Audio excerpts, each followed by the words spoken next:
Hello everyone, আসসালামু আলাইকুম। আজকে দুপুরের খাবার, আজ ভাতে প্রথমে একটা লেবু নিয়ে নিয়েছি, তারপর শুটকি ভর্তা। অল্প করে শুটকি ভর্তা নিয়ে ভালো করে চটকে নিলাম। দেখতে পাচ্ছ লাল হয়ে গেছে। আমি একটু ঝাল খেতে পছন্দ করি। প্রথমে এক মুঠো নিয়ে সত্যি শুটকির ভর্তা অনেক মজার ছিল। আবার কিছুটা শুটকি নিয়ে নিলাম, দিয়ে ভালোভাবে চটকে নিলাম। সত্যিই মজার। এতে অল্প খানিক লেবুর রস গেলে নিলাম। বাঙালিরা সকলেই শুটকি পছন্দ করে, তার মধ্যে আমিও খুব পছন্দ করি শুটকি। শুটকি দিয়ে ভাত খাওয়া শেষ হয়ে গেল। তারপর নিয়ে নিলাম ঝাল ঝাল পটল ভর্তা। আমি আমার জন্য ঝাল ঝাল ভাবে পটল ভর্তা করেছি। সবটুকু নিয়ে ভালোভাবে চটকে নিলাম।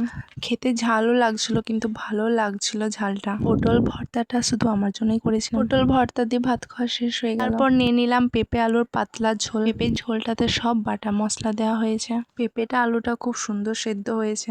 ভালোভাবে চটকে নিচ্ছি। পেঁপে আলুর ঝোলের সাথে তো লেবু না নিলে হয় না, তাই আমি লেবু নিয়ে নিচ্ছি ভালোভাবে। তারপর যখন খেলাম সত্যিই অসাধারণ লাগছিল। যে কটা রেসিপি ছিল সব কটাই আমার পছন্দ। এই রেসিপিটা শরীরের পক্ষেও উপকার। আমার ভাত খাওয়া শেষ হয়ে গেল। তারপর 2 পিস চিকেন কষা নিয়েছিলাম। Last recipe. আলহামদুলিল্লাহ, আল্লাহ হাফেজ।